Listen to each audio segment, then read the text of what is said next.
Olá, amigos da TVL, está começando o programa Nossa Gente. No programa de hoje eu vou entrevistar o cientista político, historiador Adalberto Dai. Ele coleciona um acervo histórico importantíssimo sobre a cidade de Blumenau. E nesta semana em que o município completa 163 anos, é justo que eu voltasse aqui para ouvir um pouquinho mais da história que o senhor vem colecionando sobre a cidade. Muito obrigado uma vez mais por aceitar o nosso convite e participar do programa Nossa Gente. Eu é que fico muito lisonjeado por estar sendo procurado mais uma vez por você, Minosso. Já é a terceira vez que a gente faz o programa. E quero agradecer realmente do fundo do coração por nos procurar e a gente poder falar um pouco da história da nossa cidade, agora que vamos comemorar os 163 anos. Eu que quando o Blumenau fez 150 anos, que foi uma festa inesquecível, participamos lá com vários eventos e tal, mas hoje estou aqui para contar um pouco mais da história da nossa cidade. Eu estive aqui primeiro para colher dados sobre a história do futebol. Correto. E depois, numa segunda oportunidade, aqui nesse programa, Nossa Gente, quando fazíamos o relato da sua vida, da sua história. Mas para quem ainda não conhece muito do Adalberto Dai, o senhor é blumenauense, né? Sou blumenauense, meus pais eram de Brusque, né? O meu pai de Brusque, minha mãe de Gaspar, e vivo com muito orgulho, nasci com muito orgulho nessa cidade, no entroncamento entre os bairros importantes Garcia, Progresso e Glória, exatamente nesse entroncamento. Aqui o senhor então se criou, estudou? Estudei no Grupo Escolar São José, hoje Celso Ramos. Depois fui para o Luiz Delfino, Pedro II do centro. Depois retornei ao Celso Ramos e depois à universidade na FURB. Bom, seu curso de ciência social foi na FURB? Foi na FURB. Eu me formei... Porque o senhor se formou em duas graduações, sim, né? Contabilidade, contador, né? Contabilidade e Ciências Sociais. Eu fui o primeiro a receber o diploma, recebi 2 diplomas no mesmo dia, de bacharel e licenciatura. Pois é, eu falei aqui Ciências Sociais, que tem a ver com a política também, tudo é política. Tudo é política, porque na verdade Ciências Sociais ela envolve tudo, e a políticos política todos nós somos. É verdade. Bom, mas é claro, o senhor além de estudar, acabou trabalhando por muito tempo. E trabalhou aqui mesmo no bairro, não? Exatamente. Trabalhei de 1968 a 1992, praticamente 25 anos nas empresas Garcia, que foi a primeira empresa da indústria têxtil de Blumenau, fundada em 1868, depois vem o Zering em 1880, e depois juntou com a Artex, incorporou a Artex em 1974. Portanto, foram 25 anos na área de recursos humanos de muito aprendizado.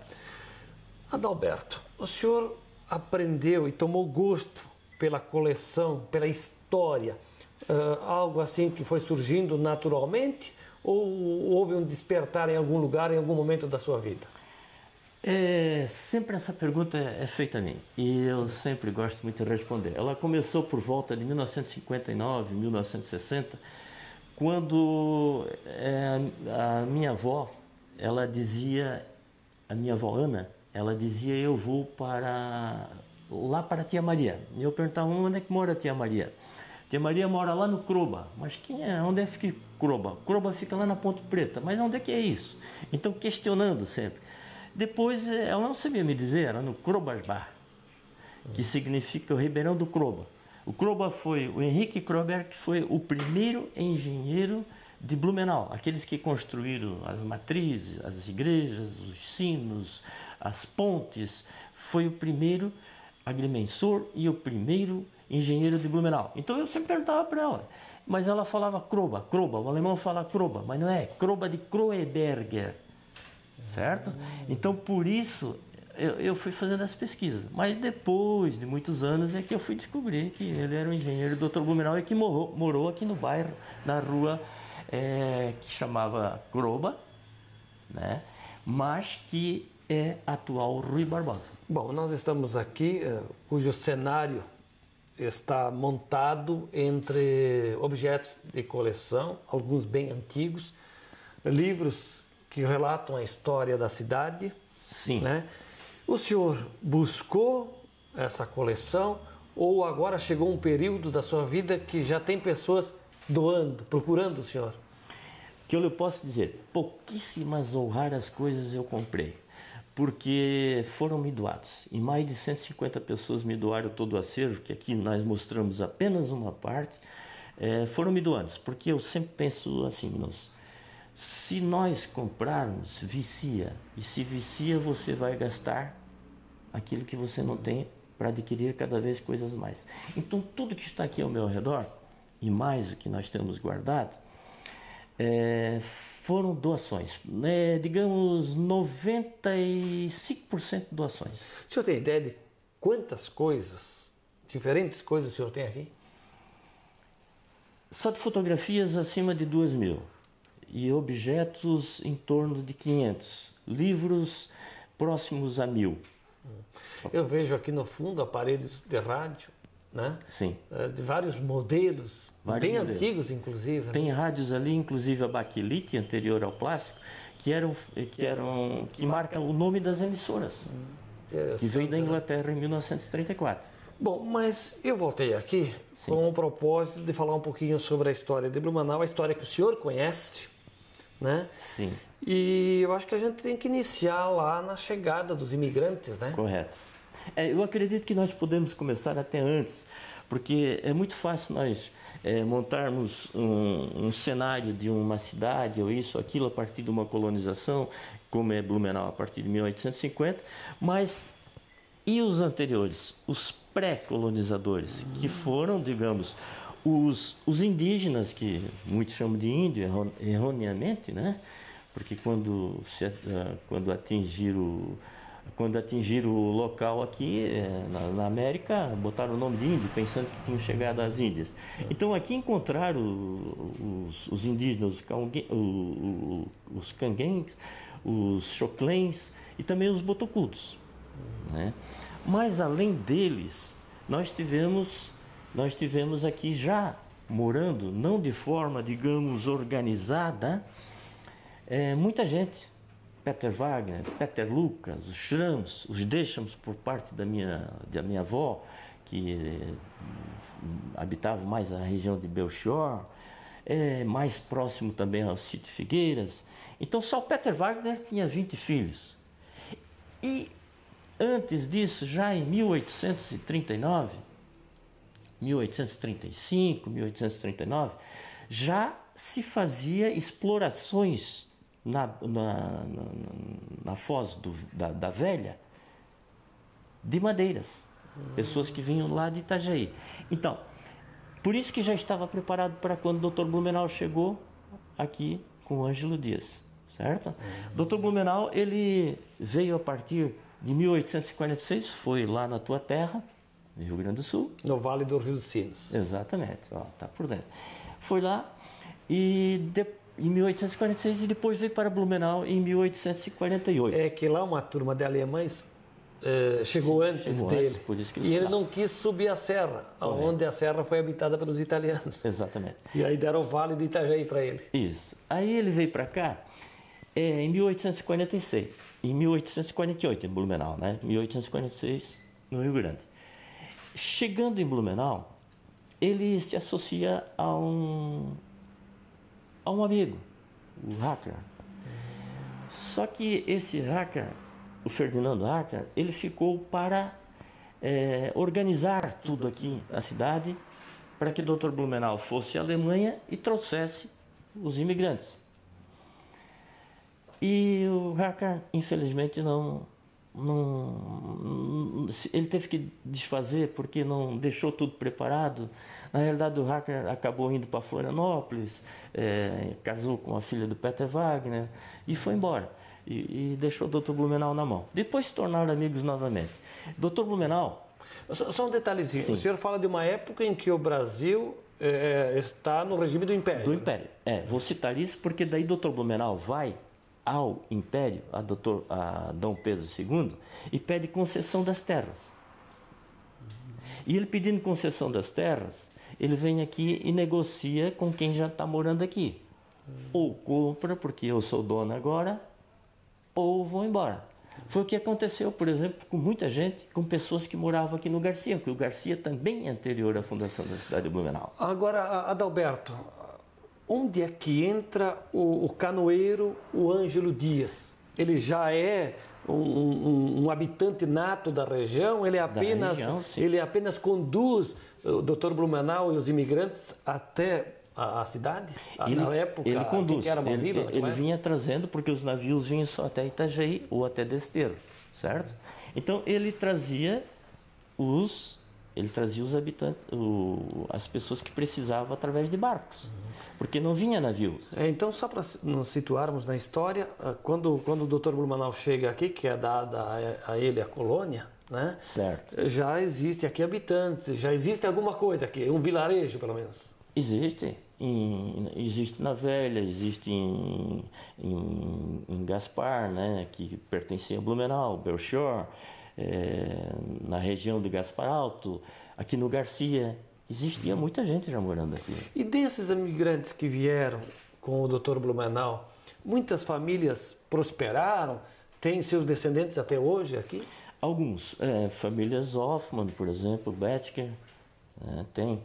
É interessante citar assim, que primeiro Blumenau vai passar por todo um processo de trazer esses imigrantes para cá. Então o Dr. Blumenau volta em janeiro, fevereiro mais ou menos de 1850 para buscar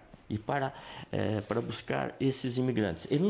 Esses imigrantes não vêm com o Dr. Blumenau, vêm com o sobrinho dele, o Reinaldo Gartner, que é sobrinho do Dr. Blumenau, que fica incumbido de trazer esses 17 imigrantes. Então, digamos, vieram os 17 imigrantes e mais Dr. Blumenau seriam 18.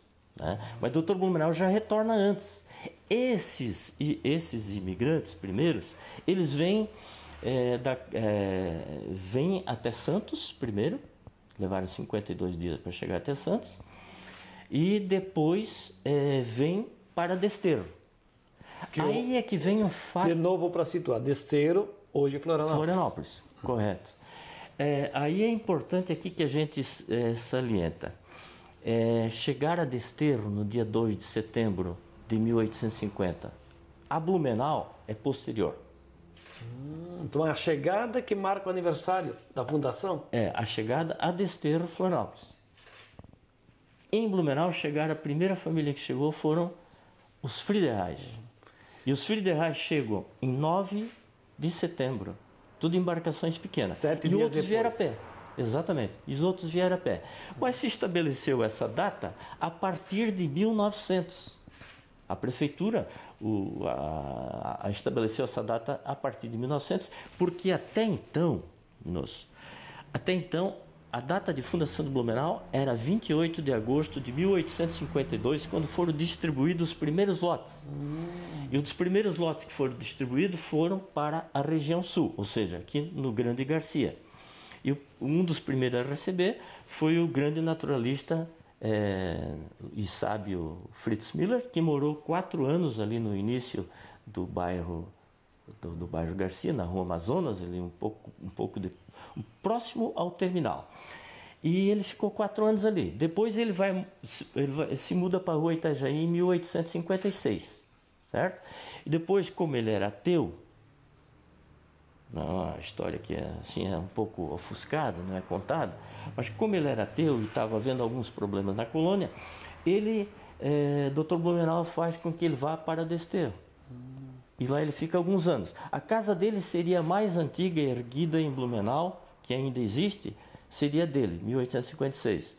Mas como ela teve várias mudanças, eles consideram a casa de Hermann Wendelburg, aqui no Museu Histórico, na Rua das Palmeiras, 1859 ou 58, como sendo a mais antiga.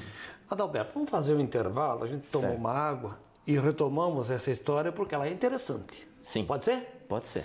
Adalberto Dai, cientista social historiador, pesquisador, é o nosso entrevistado hoje aqui no programa Nossa Gente, que faz um breve intervalo. Logo, logo estaremos de volta. Até já.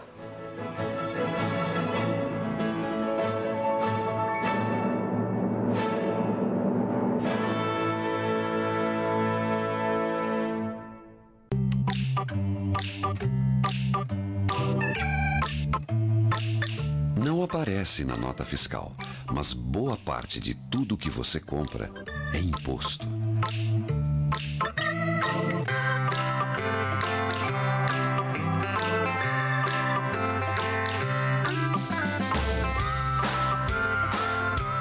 Você paga. Você tem o direito de saber.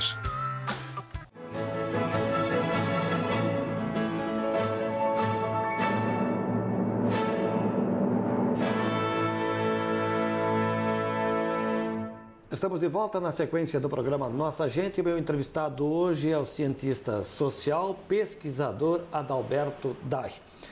Bom, o que o Dr. Blumenau achou de tão interessante aqui no Vale, né?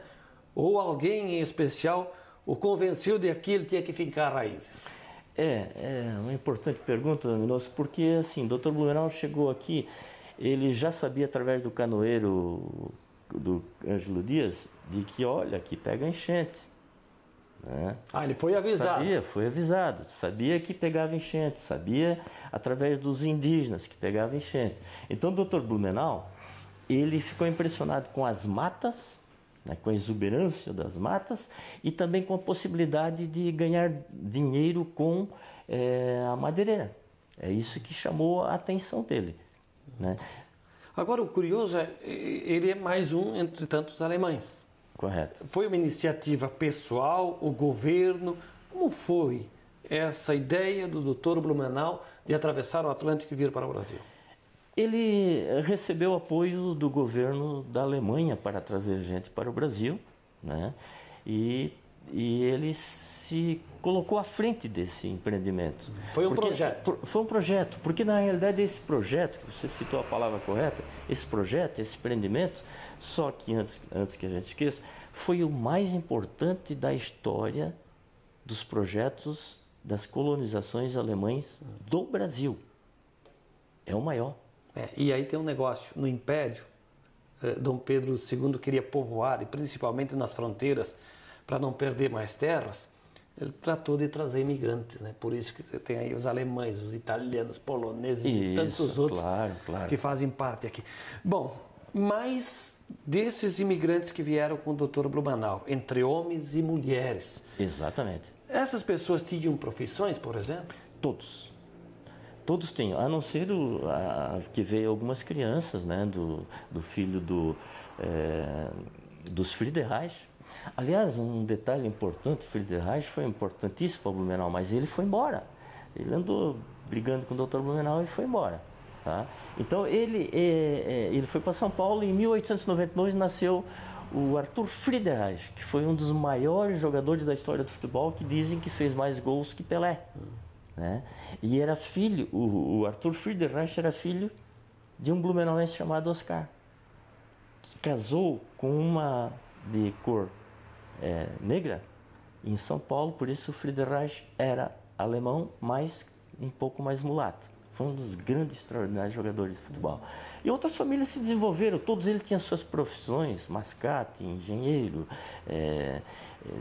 agrimensor, todas as profissões vieram para Blumenau, mas poucos ficaram. Alguns permaneceram, como os Hoffmann, os Betcher, e outros foram embora.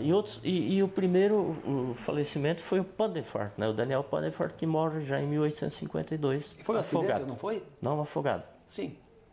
Acidente, claro. Foi certo. Tomar banho? Foi tomar banho ali na prainha e morreu afogado. O senhor tem conhecimento, por exemplo, da primeira indústria que se instala na colônia? Sim. A primeira indústria que se instala na colônia, que hoje é a atual Coteminas, foi a partir de 1860 com Henry Gressmill Companhia Limitada, que é o nome da pequena indústria, com Augusto Sander e Johanna Gausch, em 1868. Já em 1865 existia um tecelão chamado Lippmann, que veio de Itajaí, e já tinha teares aqui. Dali eles vão formar a empresa de Estel Garcia. Ah, mas ela não existe mais a partir de 1974. Não existe, mas a semente foi plantada. Se não tivesse sido plantada essa semente, nós não teríamos a empresa de Estel Garcia, não teríamos a Artex, que foi fundada por funcionários da empresa de Estel Garcia, certo? E hoje não teríamos a Contamina. E essa história é bastante ignorada, né? Como se ela não valesse, como se ela não existisse, colocando os Heringues que estão no poder. E eu aqui rendo toda a minha homenagem aos Heringues, fantástico. Tive outro dia lá doando algumas coisas para eles no museu da Hering.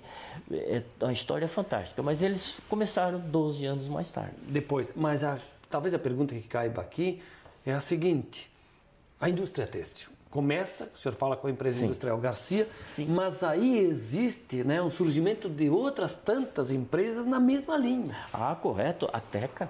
Mas por que a indústria têxtil? Por que a indústria têxtil? Porque, assim, primeiro iria ser uma colônia agrícola, certo? Mas quando o Dr. Blumenau chegou aqui, viu a possibilidade com o Zering, ele teve contato com o Zering em 1880, sem saber que aqui já estava saindo fumaça nas chaminés aqui no Garcia. Ele tinha esse desconhecimento. Ele achou, pô, será que aquela fumaça que está saindo lá são fumaça dos indígenas lá? Acho que tinha muito indígena aqui na região do Jordão. Será que está saindo fumaça lá, os indígenas fumando seu cigarrinho? Ou se preparando para a guerra? Não, já eram produzindo. Já era indústria, né? Indústria. Agora, vamos falar de Blumenau. O senhor falou muito aqui do Garcia. O que reza a história em termos, por exemplo, das primeiras ruas, o porto, ali na curva do rio? Bom, para começar, a Rua 15 de Novembro, ela do início dela até ali toda a parte da Rua das Palmeiras, né? Esse era o centro histórico. E até o início, a Foz do Garcia, na Rua Pedro da Silva, né? E antigamente tinha apenas uma pontezinha lá embaixo. Só em 1906 que é construído a ponte com os trilhos dos trens. E em 1949 é feita essa ponte que todos nós conhecemos. Como começou a Rua 15? A Rua 15 começou através de uma vaca, porque tinha um pasto grande. Ali é onde é a Praça Ercílio Luz. Ali era o pasto onde ficavam as vacas. E uma dessas vacas, bois, uma dessas vacas, ela atravessou o rio e foi aí foi fazendo a estrada sinuosa, e foi alguém atrás... Abrindo aquela picadinha, o trilho, né? Trilho, o gado costuma... Por isso era a estrada da linguiça, né? E para começar, assim, ali tinha o Hotel Rollets, bem no lado, e depois o Grande Hotel. Ali foi as primeiras partidas de futebol. Só para dar e o primeiro estádio de futebol, o primeiro campinho de futebol, era ali onde é a Casa do Comércio, numa extensão do Hotel Rollets. E a partida era disputada entre os funcionários da empresa Garcia desde 1911 com o time do Stuvenheim, aqui da ginástica, né, da cidade, e disputava essas partidas ali. Então, o Amazonas, na verdade, é o primeiro clube de futebol de Blumenau, mas que vai se formalizar só dentro do cartório a partir de 1919.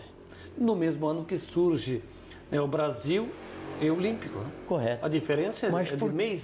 De mês. Em julho, o Brasil, Palmeiras. E por quê? Brasil primeiro. Porque o dono do cartório torcia para o Brasil, Palmeiras.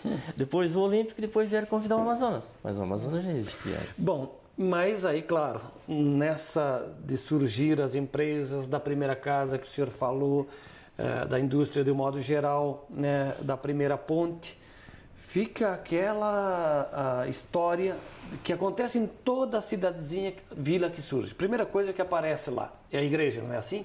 Correto, e começou a aparecer justamente ali. E o que veio primeiro, a igreja católica ou a igreja luterana? a primeira igreja é a luterana. Só que essa edificação que está ali, da igreja luterana, ela é feita depois, porque antes era feita em galpão. O próprio Dr. Blumenau, ele que faz os atos religiosos. E depois é construído mais tarde, um pouquinho mais tarde. As duas são praticamente a mesma época, 1876 e 1877. E um fato curioso, né, a escolha ou a entrega dos terrenos, né? Porque a ideia que se tem é que a cidade ali, ela surge, ela flui no começo, onde hoje é o centro histórico. Correto, exatamente.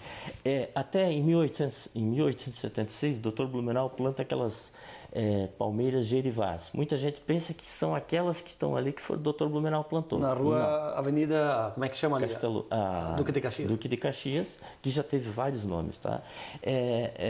Essa avenida, ela foi construída, ela foi colocada aquelas palmeiras gerivás, Dr. Blumenau. Mas em 1850, a partir de 1850, elas são substituídas por palmeiras imperiais e não são essas, não são as que essas Dr. foram Blumenau plantadas plantou. depois.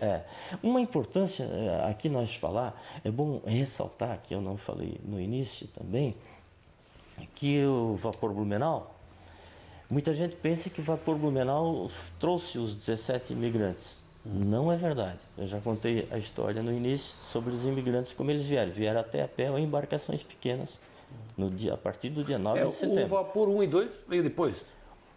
Não existiu o vapor 2, só vapor 1. Aquele que afundou lá em Ilhota... Aquilo era um barco. Era um barco. Barco 2 e o povo chamava de vapor. Aquilo era barco. Tá? Então, assim, muita gente pensa que os imigrantes vieram com aquele barco. Para começar, o Dr. Blumenau não conheceu esse vapor. Não conheceu. Ele foi embora em 1884. Esse vapor que está atracado na prainha ali. Isso, é esse. Os imigrantes não vieram com ele. O Dr. Blumenau nem conheceu. Ele é de 1895, foi até 1859. Quem veio com ele, eu acredito que tenha sido só o cara que veio. Navegadores posteriores. Aí ele veio para prestar relevantes serviços. Depois veio, em 1909, o primeiro trecho da Estrada de Ferro Santa Catarina, que nunca deveria ter sido desativado, que vai até Varno e mais tarde vai até Itajaí, né? Próximo ao porto, levar os contêineres.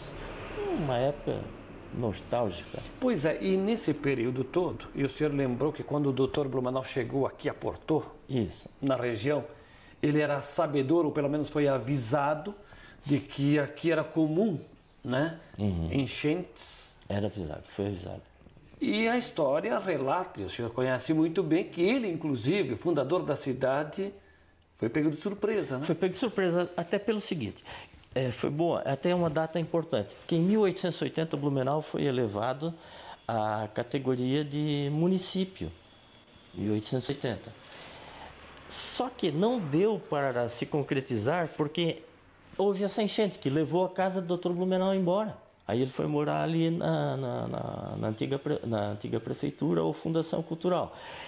Aí Blumenau só passou a ser município em 1883 e como cidade mesmo só em 1928.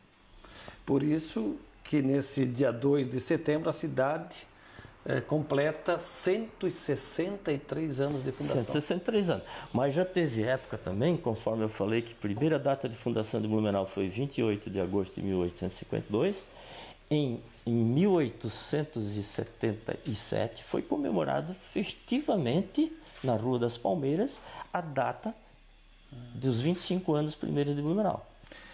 Poxa, Adalberto, tem tanta história para a gente contar, relembrar, né? Tem muita. E eu gosto muito disso. Pena que o relógio é tão apressado com a gente, né?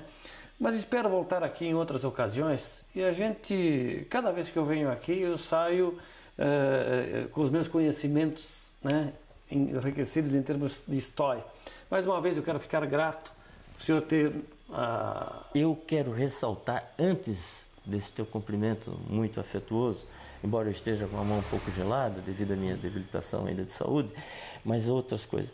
Que nós temos uma pessoa que temos que reverenciar em Blumenau, Hermann Vendeburg, que era um vice-prefeito, digamos, de Dr. Blumenau.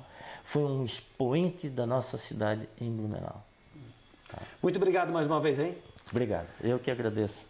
Adalberto Dai, ele é cientista social, pesquisador, contou um pouquinho da grande história de Blumenau, de muito que ele sabe sobre o município, sobre a nossa região aqui do Vale do Itajaí, no programa Nossa Gente. O programa vai ficando por aqui. Eu te convido para seguir acompanhando a programação da TVL. A todos, um grande abraço.